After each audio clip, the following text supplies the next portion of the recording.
And then AI in many ways is the same thing, which is there are AI companies, but ultimately every product, every service will be fueled with some way or another by AI. And someone that you're like, I'm betting on this person. And truth is, they could be starting a marshmallow company, and I'm betting on this person, right? The very first thing I did for Uber was I wrote an ad for Black Radio for BLS here in New York. And it was simple. It said, when you call for an Uber, no one knows the color of your finger. And now I realize what a crazy fucking question that is. Can I just catch you having fun?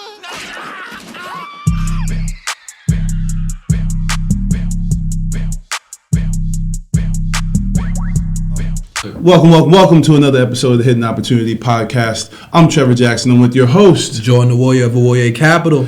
And today we're sitting with a very, very, very special guest, someone that we were connected to through one of our really good friends, and Bradley Tusk. What's the word, brother? Yeah, thanks for having me, man. Yeah. This podcast is called the Hidden Opportunity Podcast. Yep.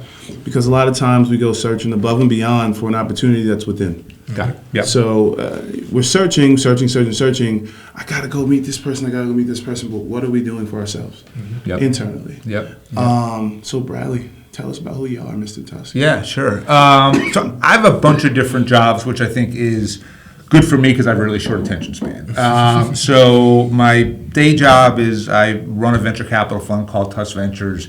We invest in early stage tech startups in industries that are regulated. So FanDuel, Coinbase, Lemonade, companies like that. I own a political consulting firm that does everything from running legislative campaigns to election campaigns, things like that. I've got my own foundation, Tusk Philanthropies, so we are funding nationally and running the campaign to make it possible to vote on your phone at elections. We are funding and running the campaign nationally to make universal school meals happen in every state. Also another one around teleabortion, so women in red states have access through telemedicine to abortion meds. I own a bookstore and podcast studio that we're sitting in right now called P&T Knitwear on the Lower East Side, 180 Orchard Street. I teach at Columbia Business School. I write a column for Fast Company. I host my own podcast called Firewall.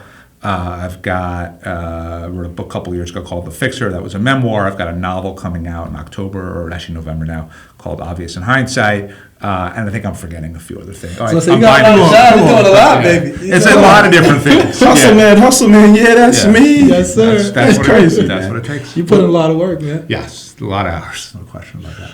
Where did it all start? Politics. So I'm a first-generation American.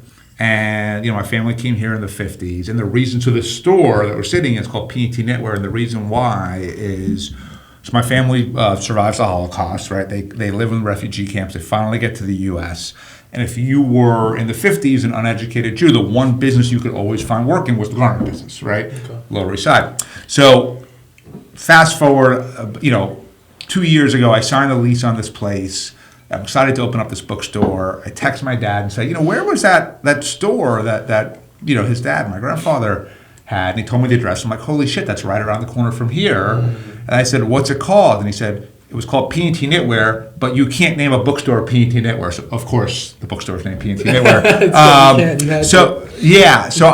I was always interested in politics. And in 1992, I'm 49, so this was 1992. I just finished my freshman year of college. And the Democratic convention was here in New York. It was the one that nominated Bill Clinton.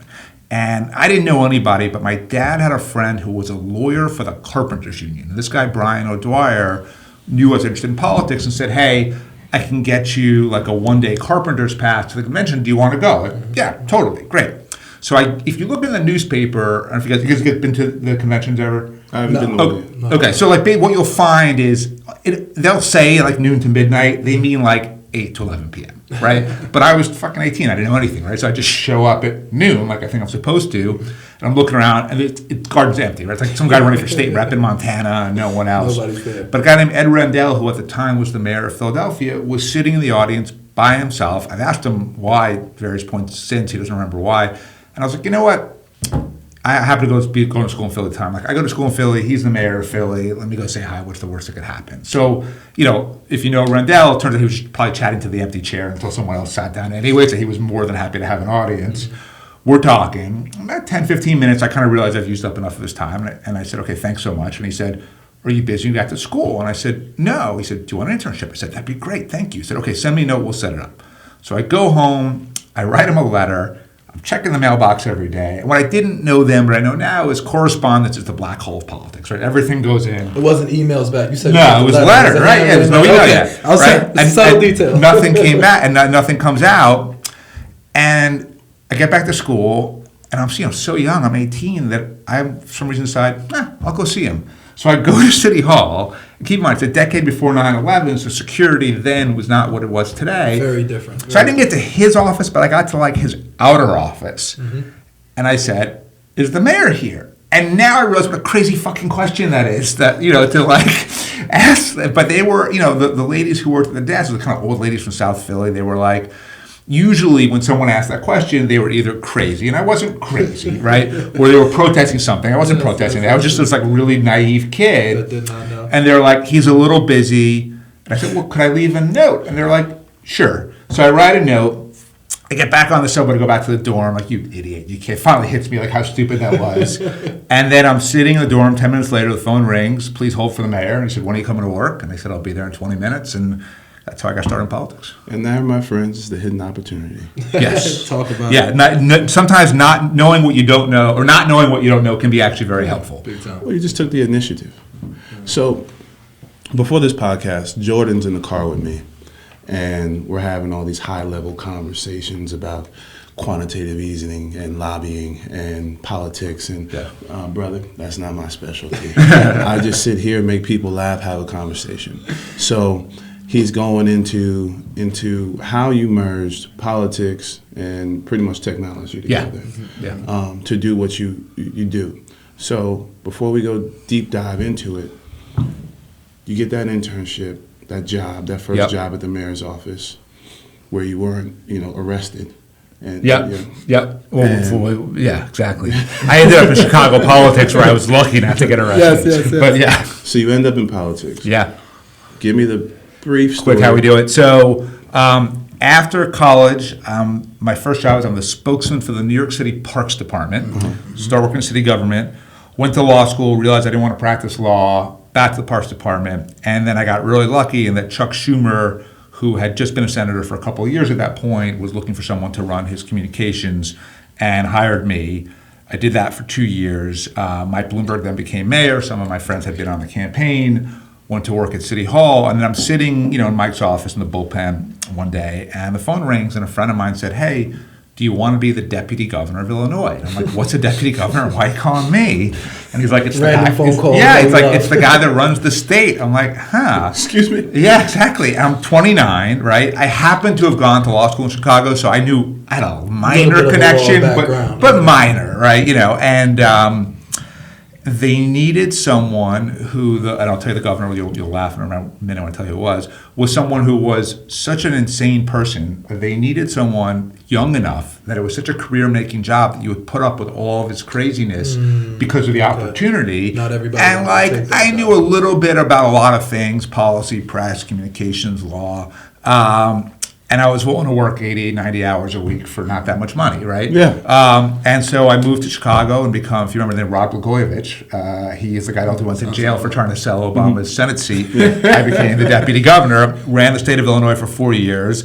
Luckily, the one time that he proposed something corrupt to me, I said no and reported it, so I stayed out of trouble, thank God. Thank God. Didn't have to testify in his trial, but and then ran Mike Bloomberg's campaign for his third term as mayor, and that was sort of my final job in politics before I started my first business.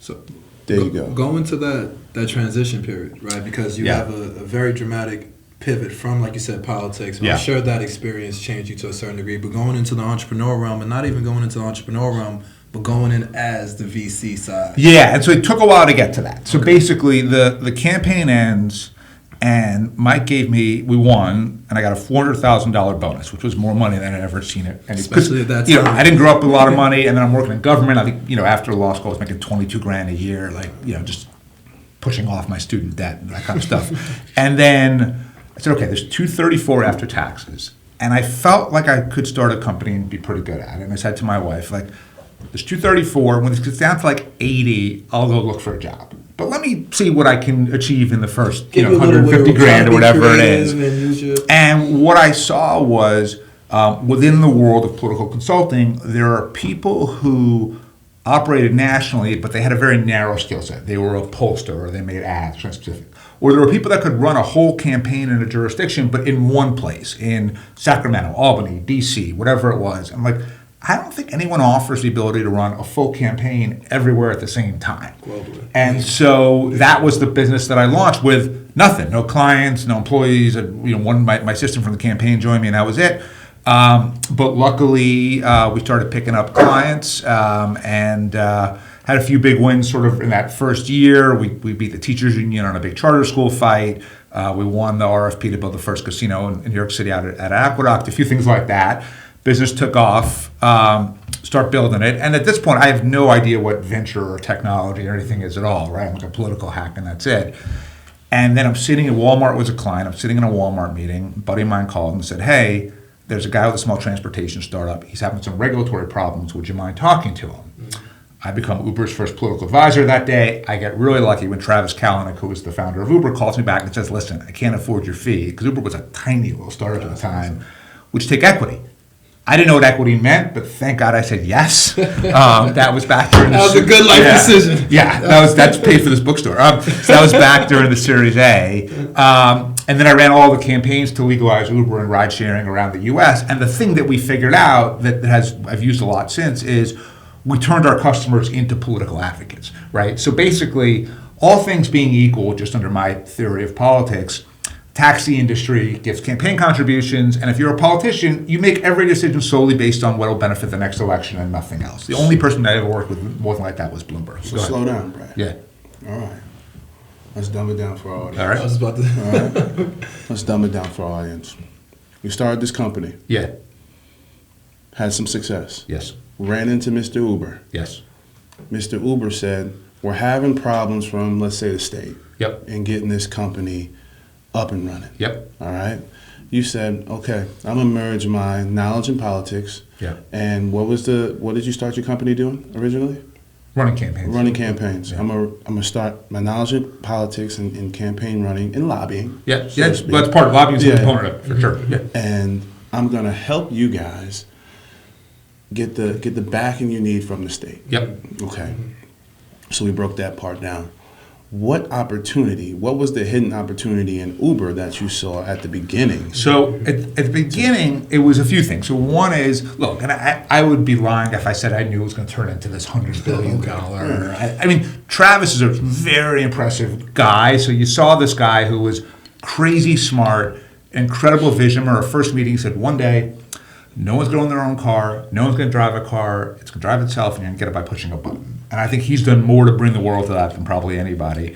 And he was fucking ruthless. Like, this guy was not afraid of... And keep in mind, the taxi industry wasn't just that it was politically muscular. It's a rough industry, right? I mean, these aren't guys... aren't guys in suit It's and also ties the on Wall Street. backbone of New York City. Yeah. And we blew the whole fucking thing up, both in New York City and then in every other city in the country. Yeah. That was a big fight, I could imagine. It went on for years, but we won because we were able to mobilize our customers, and we had them tell their elected officials, I want this thing, right? In fact, the very first thing I did for Uber was I wrote an ad for Black Radio for BLS here in New York, and it was simple. It said, when you call for an Uber, no one knows the color of your finger, because I could guarantee both of you guys have had your hand up for a taxi, and it has been available and passed you by, right? I've never had a person of color that didn't have that experience, and so actually, one of our biggest bases of support was the African American community, because everybody was so frustrated, rightfully so, at the treatment. And with Uber, for whatever problems Uber's had, no one has ever said they didn't pick me up because of my skin color, right? Yeah. Everyone gets picked up, right? Not an issue. Yeah. So we really leaned into that early, and we kind of realized we could mobilize people. And so the equity became worth a lot of money. Yeah. I did it again with Clear at the airports. You guys use that? Yeah, biometric. Right. So got them into airports in return for equity, because again, it was sort of a government thing. So let's talk about equity. Yeah. Let's talk about equity, Sure. because we have a lot of entrepreneurs, startups, founders that are looking for, and we talked about before we jumped on the podcast, people that start a business, but they're looking for capital, financing from day one. They're looking to scale to some degree. And we kind of skip steps. So again, you talked about Travis. Trevor slowed us down at Travis, which was an amazing point.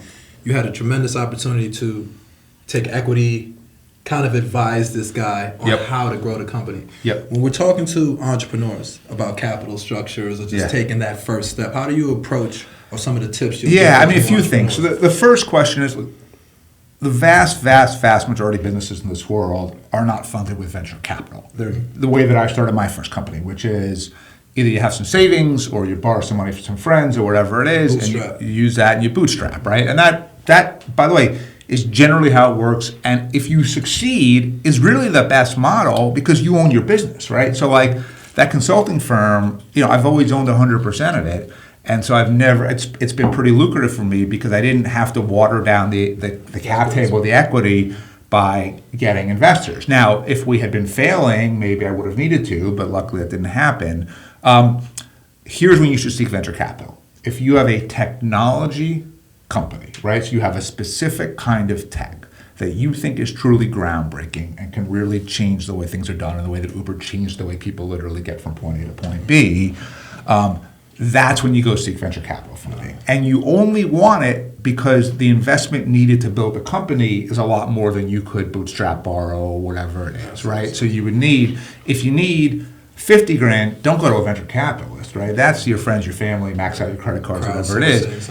You need $5 million, I don't have friends with $5 million, now I do, I guess, but I didn't back then. So like, our listeners. so that's when, if you need $5 million and you can show, look, I've got this idea and I've got this technology that we've built or we're building and it's on the way to succeeding and we can turn this into a mega business, that's when venture capitalists get interested. And for early stage VCs like me, we're only really interested at the end of the day in one thing, which is... So real quick, stop. You say early stage. So we said a couple terminologies. I want to break it down. So you said RFP before. That's a request for proposal. That's more so in, like you said, the political space when you're advocating for, governments, things like that. We talk about equity, which is, stakeholdership in a company. If you own stocks, you buy a stock, you're buying an equity into a publicly traded company.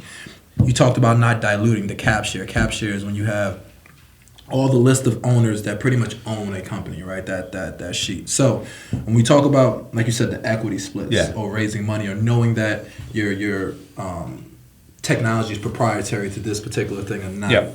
Slow down in the different ways people could raise money, right? So you could finance from a bank, like you said. Yeah, so there's a bunch of ways, right? So you could, you can do your own savings. You could borrow money from friends and family. There are people who literally max out their credit cards.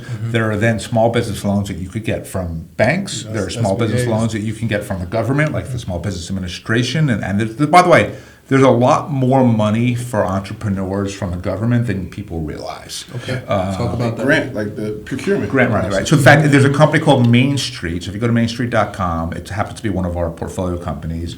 They will walk you through all the different tax credits, incentives, grants that you could potentially get, and they get a piece of the upside if you succeed, but it doesn't cost you anything, right? So like it's worth certainly checking that out. So you could go to that, right? And then the next level would be like, okay, I'm building a business that I think can be a multi-billion-dollar business, and you have to be realistic. Like this bookstore we're sitting in is never going to be a multi-billion-dollar business. It's never going to be. I'd be thrilled if it was a fucking $1 million business at some point, right? You have to know the end point. Yeah, but if you're like, okay, here's genuinely why, then you go meet with people like me, kind of venture capitalists, and say, I believe I'm going to build a company that'll be worth $10 billion, and I'm willing to sell you 20% of it for $1 million or whatever it is, right? And it works in the sense that it gives you the cash you need to build and to grow. Yeah. But you just sold really cheap, right? I now own 20% of your business. At $1 million. $1 million. And if it goes to $10 billion, that's $2 billion on my pocket. It's still, you have nothing to say about that, right? You have to be willing to do it with the end in mind. Yeah, and you have to really believe that what you're going to build is big enough that even after the VCs all take their piece, there's enough left over for you. I've seen founders build really successful businesses and they sold off so much of it, but by the time they cashed out, there really wasn't that much left. I mean, they did well, but if they built a $2 billion company, you'd think that they would have more than 10 million than 20 million themselves from it, and that's 2%. All they're walking away with. Yeah, so you got to be careful about that. But there is a world where if you're like, hey, I've got the next Uber, and I've got the tech, everyone has an idea. So the idea in and of itself doesn't mean anything, right? It's the idea plus a real business plus the tech to prove it. And if you have all of that, then someone like me becomes worth talking to. And look, venture capital is hard. I think we did an analysis. We say no to over 98% of the deals that we see. And that's not just, I'm sure, the same thing, right? That's not just us. That's just the way the business works, When right? do you know? I was going to say. So you kind of know a few times. One is there's a founder who just blows you out of the water, right? A Travis Kalanick, right? Someone that you're like, I'm betting on this person. And truth is, they could be starting a marshmallow company, and I'm betting on this person, You're just right? betting on the founder itself. Yeah, I don't care what it is. This person is just so remarkable. I'm going to bet on them. So that happens sometimes. Sometimes it's someone's got an idea. And by the way, it's funny. It's the kind of thing where in retrospect, they often sound very simple. But at the time, they're kind of revolutionary concepts. So like Lemonade is a company we invested in, made a lot of money on. It's a home insurance company, renters and homeowners. But what they did, which was pretty simple, is you can do it all from the website. You can do it in under 5 minutes. You can pay as little as $5 a month. And they took a process that was cumbersome and difficult and just people didn't want to deal with. And they made it so fast and easy that all of a sudden the number of people getting renters insurance went up by a lot because the product became much more accessible. So it's either an incredible, in that case you had an incredible founder with an incredible idea, so that one worked out really well. But it's usually one of those two things, and then there's a long diligence process, right? So I've got a group of people that are just ripping through the math and calling your customers and calling your other investors and really trying to figure out, fact check everything. Yeah, is this worth the investment that we're trying to make? Because, for my venture capital fund, I have investors, and if I don't return 3 to 4 times their money, they're not going to invest in my next fund or 2 funds later or whatever it is. So I have to believe that every time I put $1 million into a deal, I'm going to make 50 back. Now, of course, most of the time, I make nothing back, right? That's how it works. But those other Seriously? deals, Yeah. But you need, so the way early stage venture works, I would say, it's about a third. It's sort of a good rule of thumb. So about a third of the companies go to zero, you fucked it up, whatever, right? And the best thing that can happen is it goes to zero fast, so you don't waste time along the way, right? Bleed more money trying to. A third of them, you get your money back. Maybe there's a little bit of a gain, but it's not that meaningful. Yeah. And then the third really hit it. And then within that third, there's a couple that all of a sudden, like we have one deal, a company called Alma, which is a telemedicine company for mental health, that, just based on the latest valuation, our ownership of the company will be bigger than the entire fund was for Fund 2, right? So you're looking for a couple of Almas, Some right? unicorns. So it's a couple of unicorns, losses. right? And then you're going to have a bunch of losses, and that's sort of okay. And then you have stuff that sort of is like middling, which is fine. I'd rather get my money out than not, but it's not really where your focus goes. Do you have a consistent criteria for people who are pitching? So obviously we have the eye test and things like that, but when you start to look at just from a cut and dry exit. Yeah, a couple of things. So look, there's really one thing that I would say every early stage VC, and it's kind of the same thing for you also, cares about, which is, can you get to $100 million in revenue? Because if you can get to $100 million in revenue, then you will probably become $1 billion company. Because if you can get to $1 billion in revenue, and I just bought 10% of your company for a $3 million check or whatever it is, I'm going to make a lot of money, right?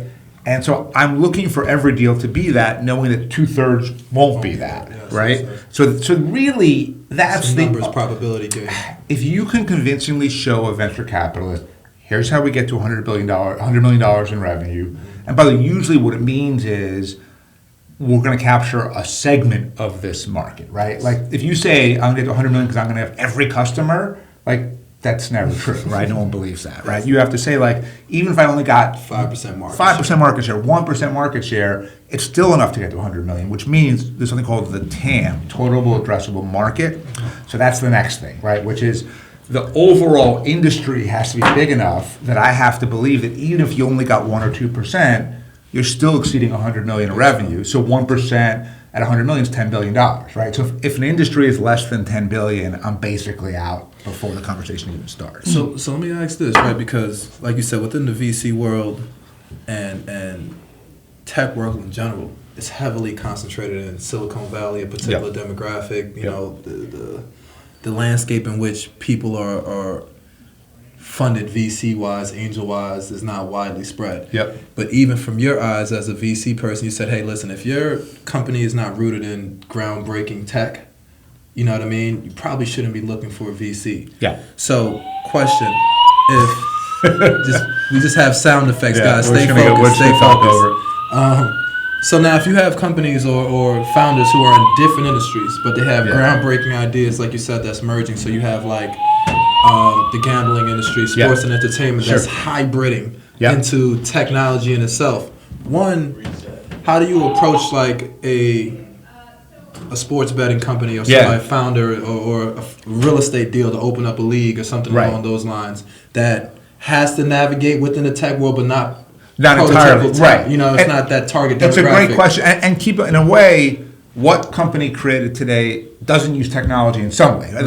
I don't know how you would start a new company of any kind Not possible. that doesn't use some kind of technology. So FanDuel is a good example because we were investors in FanDuel, and for us, the question is in addition to the size of the market and can you get to 100 million in revenue, because of my political background, what we do for our portfolio companies is we go out there and solve whatever regulatory issues they're going to have. So for FanDuel, the reason FanDuel wanted us as investors is at the time, the legal status of fantasy sports betting was unclear, right? Very shaky. Yes. And so we invest, and then like 2 weeks later, they get letters from like 43 different state attorney generals telling them to shut down. And now we got to pass bills all over the country to legalize this thing. Individual states. Each state, And we use the Uber playbook. And it was a little different in that FanDuel and DraftKings, we were doing it together, the kind of lobbying part together. They weren't in any way have the kind of volume of an Uber,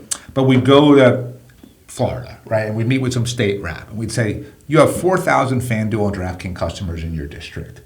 Let's be honest, they don't know who you are. They may not even know that such a thing as a state rep exists. They probably don't, but they love this thing. And if you take it away from them, we're going to make sure they know that you were the one that did it to them, and we're going to register them to vote if they're not registered, and we're going to bring them out to the polls, and you're going to lose your next election. And that was persuasive enough, again, that we won in every single market in the country. It also helps regulate gambling and makes it more legal. I mean, Yeah. legalizing gambling helps crime. Right, it reduces the illegal market of it. 100%. Right. Yeah, and in fact, we're working on a concept right now. We'll see if it works. Where we created so you know, like the Hall of Fame, the fun things was to argue whether or not that guy should have gotten in, right? So a friend of mine and I for 25 years have had this running joke of like, there should be a hall of very good players, right? And that way, you know, the guys who don't really belong kind of have somewhere to go. We had this conversation. He's sports You radio. guys, so Hall of very good. Yes. Hall of solid players, not Hall of Fame, right? but Hall of solid very players. good, right? Yes. So Like Brandon Marshall. Go ahead. Yeah, he would be exactly or like last night, when I was watching the Bucks Heat game, Drew Holiday is probably a Hall of very good Borderline. player. Right at the end. Yes. Chris Middleton's probably definitely a Hall of very good player. Yes. Guy, Hall of not a Fame. Hall of Yeah. Famer. Nobody would say that, right? Jimmy Butler was. Did you guys watch that? Oh my God, we could have a whole podcast. So that's what I'm trying to stay away from. I mean, he's Hall of. I love that guy. He's He's a up to famer. him. Yeah, he's a famer. for sure. Regardless if he wins a chip or not. So it's interesting. So we build this little thing, just kind of fucking around for fun, and then we realize, what do people most like about sports? So I would say they like watching them, they like betting on them, and they like arguing about them, right? And so like, okay, what if we built a platform? As always, we're looking for new ways for us to grow and give our listeners the hidden opportunity. So our partners at the Languages of Money e-course has given us an exclusive 25% off to their flagship financial literacy e-course that gives you gems on credit, debt, money, and the whole nine. So go to thelanguagesofmoney.com, use the discount code, the hidden opportunity, and keep growing with us. Let's work. Platform where people could have actual formal debates about sports. Is Jimmy Butler one of the top 30 players ever, or whatever it is? And so now we're using AI to figure out how can you do the judging on that so that it could be fair and scalable. And then if that part works, we're going to start taking bets on it. And the reason why we can is because the laws that we passed when we legalized FanDuel end up legalizing this thing too. Now this is 8 years later, and I had no idea. But you know, it's funny how this stuff all comes back around. Let me ask you this. Yeah. We kind of skipped over this part. You went from being running this consulting company Yep. to getting involved with Uber. Yep. When did the actual VC side thing? Yeah, so that was really hard. So can imagine. it took me 2 years to raise our first fund. Yeah. It was a pretty small fund. It was $35 million. Now we've got about $300 million under management, but those first dollars were so hard to get. And the reason why, partly, is I didn't come from a finance background. Yeah. I felt like I had a really unique concept, which is most companies are regulated in some way. They're all going to need my help, which means I will get into more deals and better deals than other VCs as a result. From infancy stage. Yes. Yes. And convincing institutional investors of that was unbelievably hard. So I would say my partner, Jordan Knopf, who he at the time was at Blackstone running their internal venture fund, he left. We did this together. It took us 2 years. I would say we heard no over 200 times from people, and there were so many times where we almost gave up. And then I got lucky that finally I met a guy who was interested in the concept, and I cut a side deal, which is I had all these investment rights in FanDuel, and I gave him half of them. And in return, he seeded our fund, and then we used that as the anchor to build out Fund One. So you kind of partnered a little bit Yeah. in the revenue sharing. Yeah, I model. gave up something in order to kind of get them in the door. Took 2 years, but it worked. So Fund One, if you invested $1, there's more than you've already gotten two back, and there's another two to three left still sitting there in equity. We used that to raise our second fund, which doubled to $70 million. That's also sitting at about a 4x right now. We used that to raise our third fund, which we doubled again to $140 million. That's currently being deployed. And then this summer, we'll start raising our fourth fund. And I think we'll go to 2 to 250, and then we'll probably stop at that number because there's a point where there's more capital actually than you need to deploy to make sense. Take a quick Yeah. time out and just talk about the process of raising a fund Fuck, for it's our hard, listeners. man.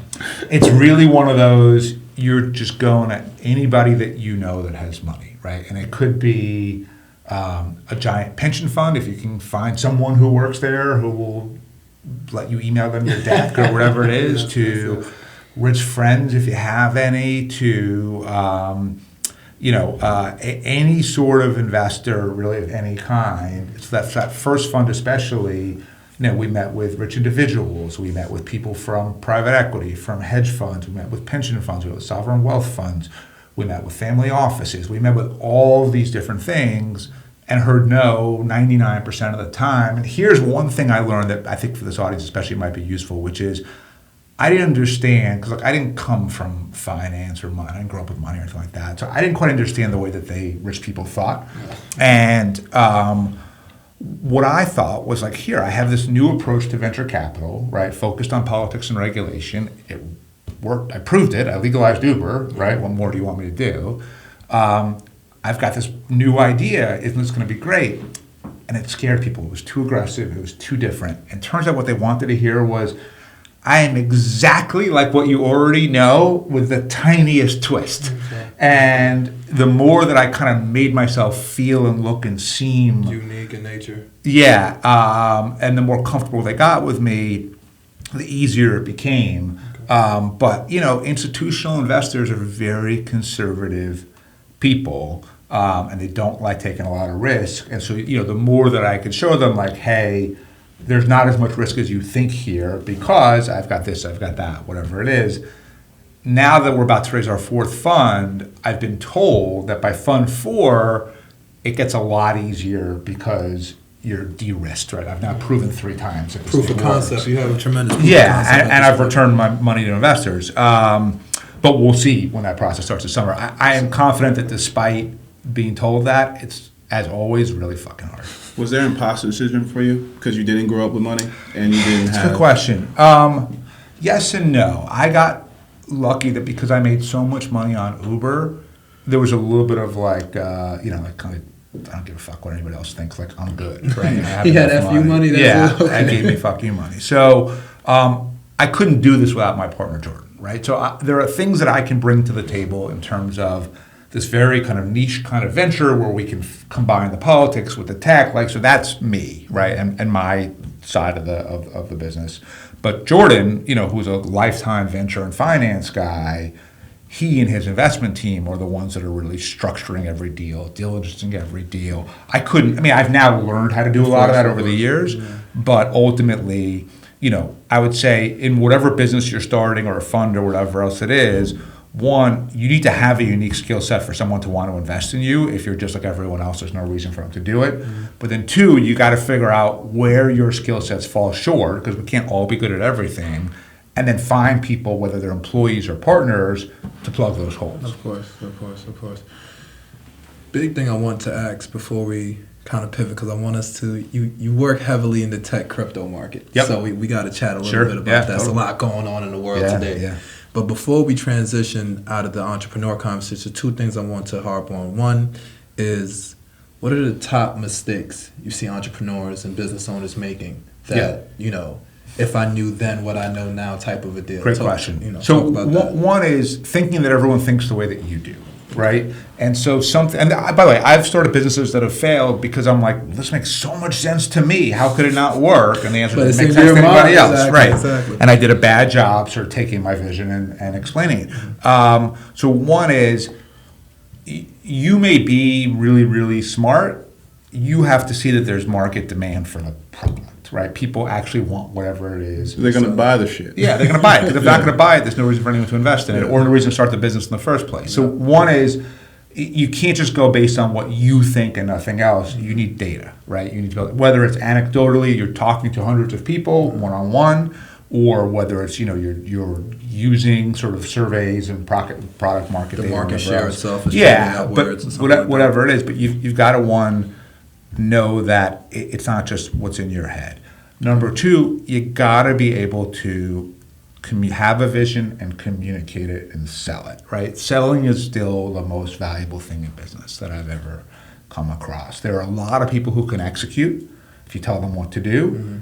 There are not a lot of people that can create something out of nothing like you guys did. And people who can both create something out of nothing and execute, when you have them, even more keep rare. them for life. And when you're dealing with 200 no's, right, you have to keep going. Yeah. You have to be totally relentless. So you have to be willing to do that.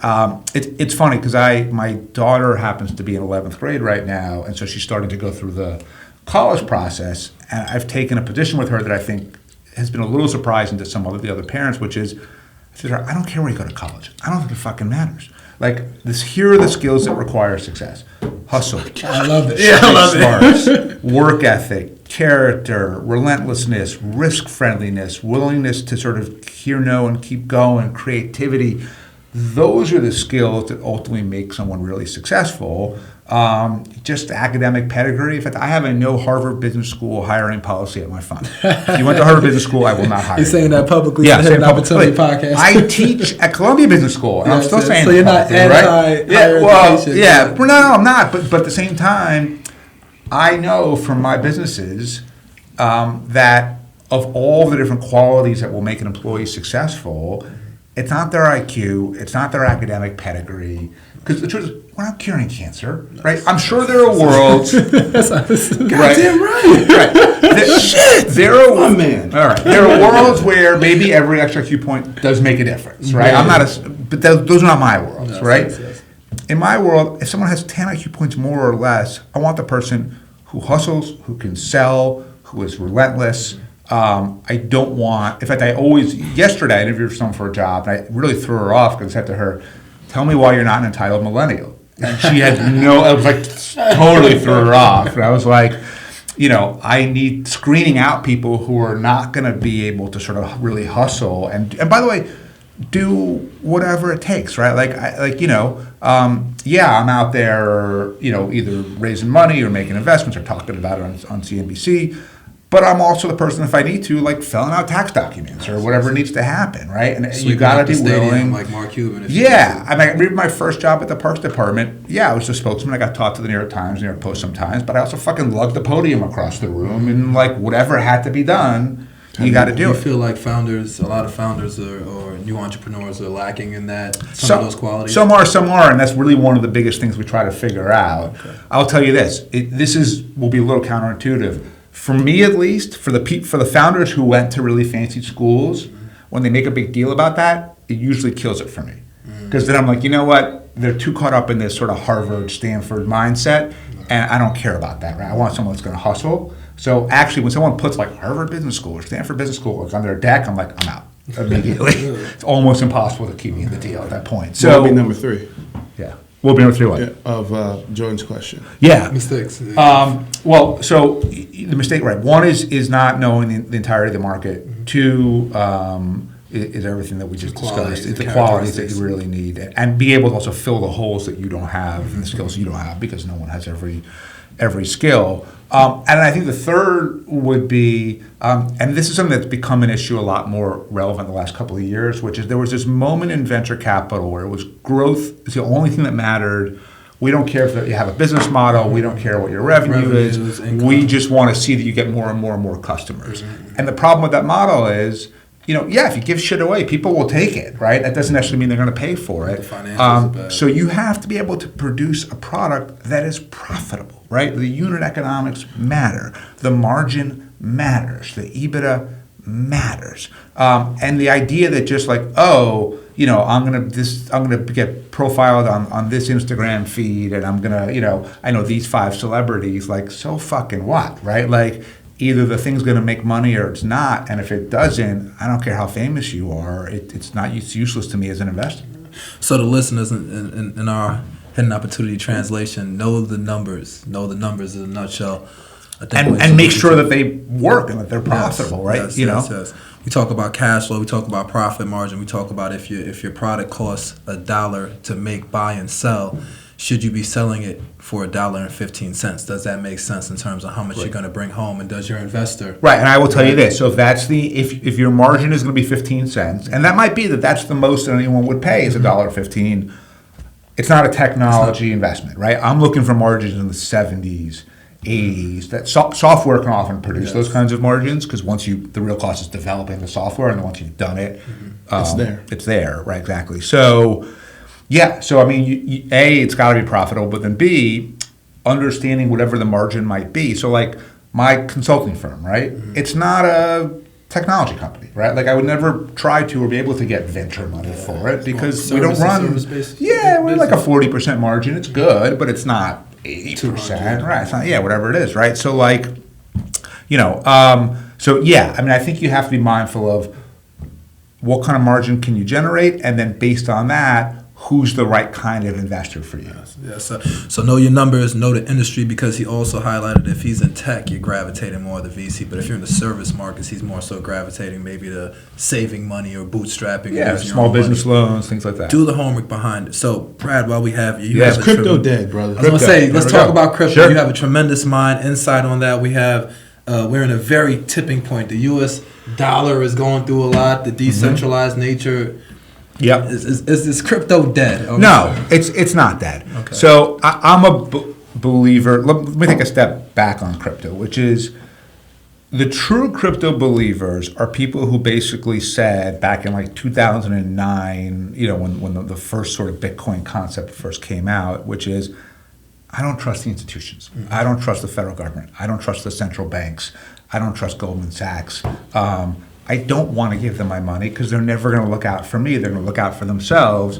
And so what Bitcoin became, and then Ethereum and other forms of crypto, was where's a place that I can put my money with people who think like I do, that I don't have to trust them because it's all on the blockchain, right? It's all automatically verified, right? And that's not everyone, but I think that if you look at society over the past 50 or 60 years, trust in institutions has plummeted, right? So it's pretty much since the Vietnam War, if you look at any of the data, trust in government has plummeted, trust in the media has plummeted, trust in the church has plummeted, big banks, trust in Wall Street has plummeted, trust in higher ed has plummeted. And so there's a world of people for whom they don't want the conventional system and they're looking for something else. So I think that crypto is always going to be a really useful mechanism for that group.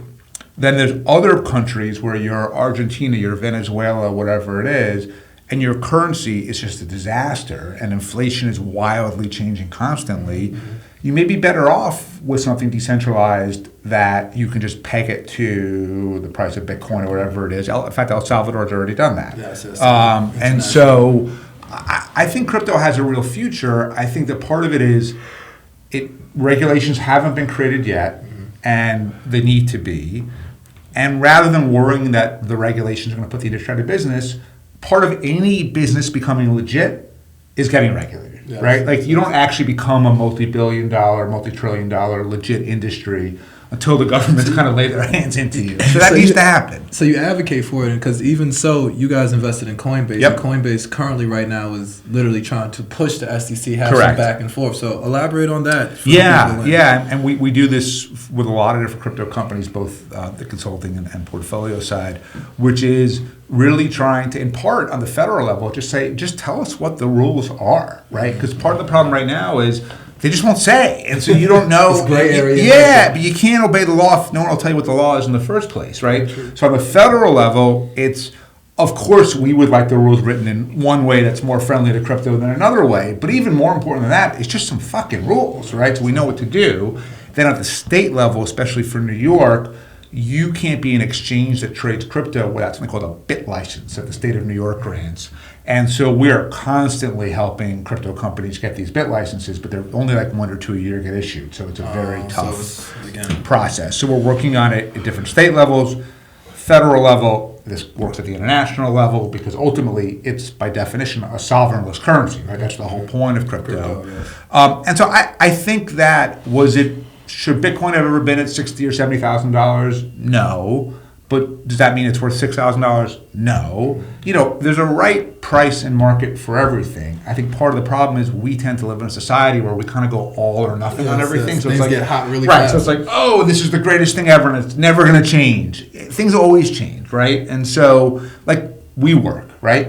When WeWork, they were never a $47 billion company. It didn't make any fucking sense. The market showed us that really Right. fast. But were they a $2 billion company? Yeah, probably. Just from the real estate holders. Yeah, because there were some assets, right? Yes. And I think crypto's the same thing, which is it may be that Ethereum shouldn't trade at $20,000 right now. It may be that Bitcoin shouldn't trade at $60,000 right now. But I think that's a big difference between saying the pricing is too high and this industry shouldn't exist or won't exist. The technology from blockchain and just the whole AI wave in general, that crypto kind of wave, brother. Well, I want him to talk about it. Yeah. The wave, how much is it integrated into? How much do people need to look into Yeah. and take it seriously? So a few things. So blockchain is basically plumbing, right? What blockchain is it's pipes for data to get from point A to point B in a safer, more efficient way. And know how you got there. Yeah, and have verification exactly how you got there, right? So depending on what your product is, Baby. My boy learns finance. He's becoming a financial advisor just through this podcast.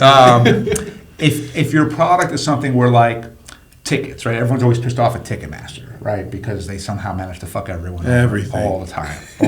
I tried getting my daughter across tickets the other day, and it was like just as bad as the Taylor Swift thing. So tickets over the blockchain could be really interesting, right? Because now, if it's going from one hand to another hand to another hand, you can verify that they're legit, who they're coming from.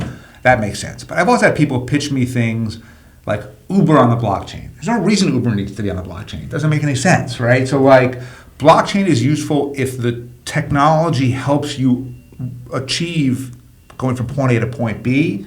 Just working it into your name doesn't mean anything, right? And then AI in many ways is the same thing, which is there are AI companies, but ultimately every product, every service will be fueled with some way or another by AI. It may be the predominant technology, it may just be a piece of the So I'm puzzle. going to say that again. Every company is going to be... Like, Eventually, I want us to slow down. Because it's necessary. No. Well, it's just like computers in general, right?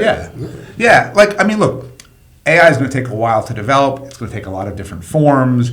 But, self-driving cars is a form of AI, right? It also has to be regulated, though. For sure. Yeah. In fact, it has to be the most regulated. Yeah. Well, here's what's scary about AI regulation. Everything. Congress. Everything's scared by AI. There are 3 or 4 big tech regulations that should have happened in this country about 10 years ago that Congress, because it's such a fucking mess, never got their act together to do. And if they don't do these things before AI really kicks in, it's terrifying to think what the world is going to look like. Right? So, for example, in Europe, if you use the internet, you have certain privacy rights. Right? In the U.S., you have none. Right? And everybody, Republicans, Democrats, everybody wants them, but nobody can agree because they're so How to get it incompetent done, how to do yes. it, right? Or antitrust, right? I think most people agree Google, Amazon, Apple, these guys have too much market power. So, like, I can't invest in a new startup to compete with them because they're just too powerful. They should be broken up. That's the point of antitrust law, but it hasn't really happened yet. Or, this is now going to get really granular, but there's this thing called Section 230. And what it is when it passed in 1996, it said that if you're an internet platform, if you're YouTube or Instagram or Twitter, if I defame you on Twitter, you can sue me, but you can't sue Twitter. And the problem then becomes Twitter's never held accountable. never accountable, and it's worse than that. How do they make the most? They make their money on advertising, so it's clicks. How do you get the most clicks? Controversy, toxicity. It's in their economic interest for things to be as bad as possible. Especially here in this Especially, country. for sure. And so all of the incentives are the wrong way, so the internet has become this cesspool that's really dangerous for a lot of people. If we were just to say, you know what? That Section 230, that law was necessary 30 years ago to help create the internet, but now we need different rules to protect people. So the terrifying thing about AI is we're not even regulating Internet 2.0 properly, Yeah. right? And here we're going to go to Web 3. I mean, so yeah, there's a lot to worry about. Yeah, and you need to find ways to regulate IP. For with sure. AI, Yeah. because it's like, Who owns what, right? Exactly. It's going to be totally complicated. Yeah. So before we wrap up, you do a lot of philanthropic work too. Yeah.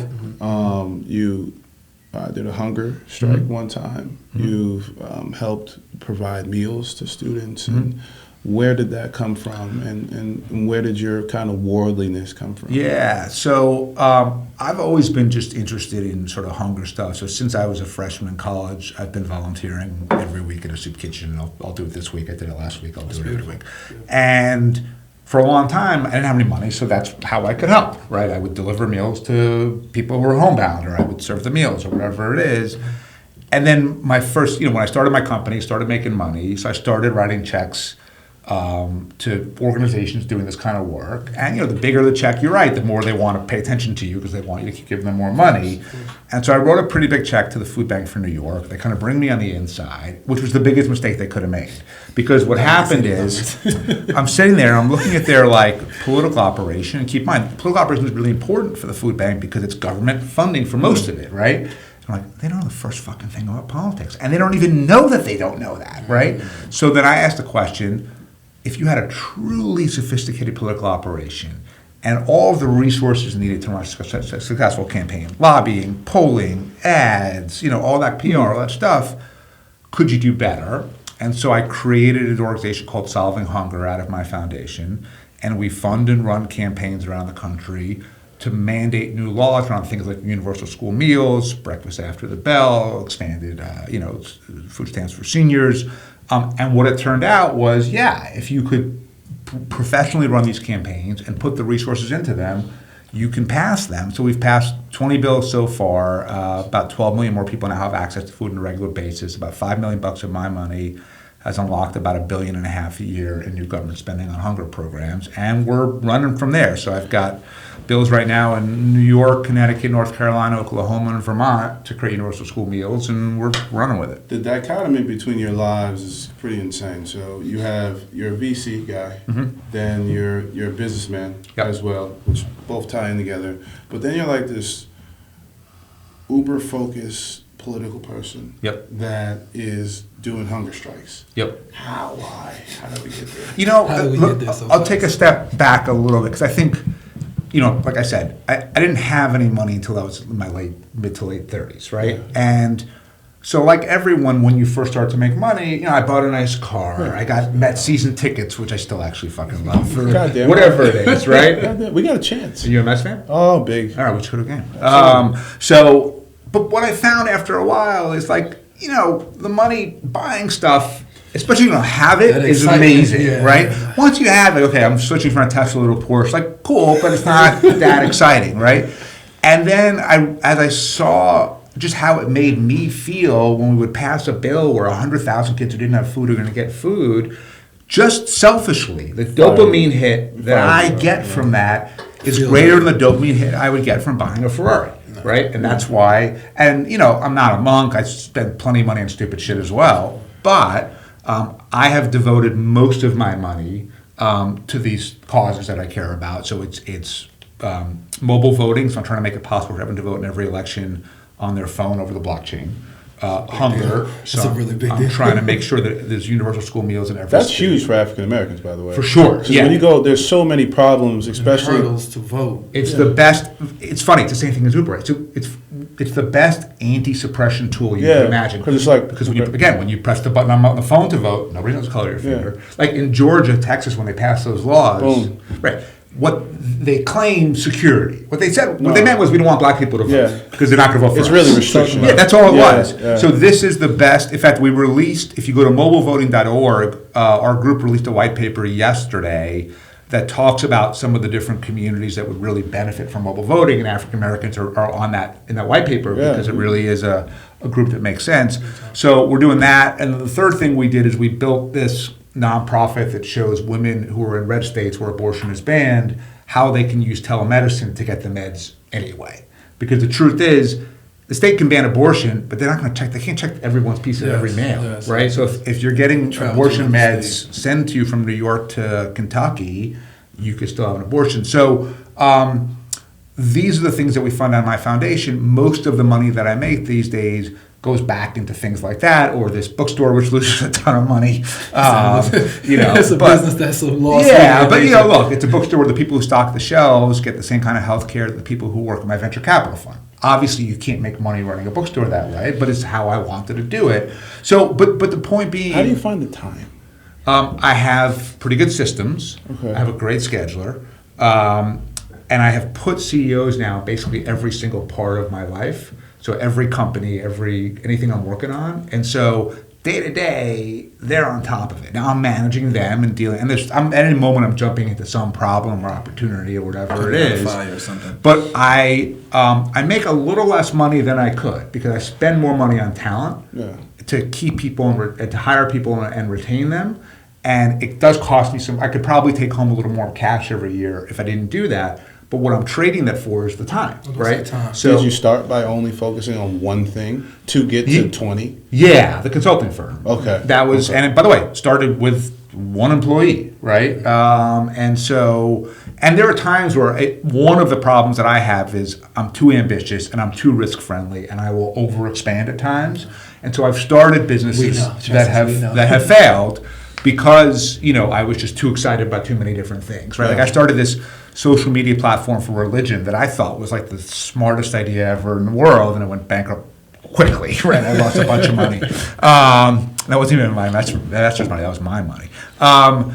But if you have a good workplace culture and you have infrastructure and people that you trust running each piece of it, it gives, what you're paying for is your time, right? It gives you the freedom that, if you guys were able to meet me here at 11 o'clock to record the podcast, I could basically be available, right? And to me, it's valuable in this podcast because now this is an audience I probably don't reach that much on my other ways that is now exposed to the stuff that we're We doing. got to do firewall, by the way. I would love to have you guys. We gotta have a Yeah, as soon firewall. as you guys are ready, I'd love Absolutely. to do that. So the answer is I try to structure talent, and I work hard. There's no world where I've ever, and since saying to you guys, achieved anything where I didn't work really hard. That's just Sweat, the blood, and prerequisite. tears. Yeah. Wrap us up, Jay. What's your So- final question? Last question to kind of bring us home is, again, we're a Hidden Opportunity podcast, entrepreneurs talking about that journey itself, right? You've been in the game quite some time. You have what we could say over 25 years of experience, Yeah. whether it's policy, running your own business.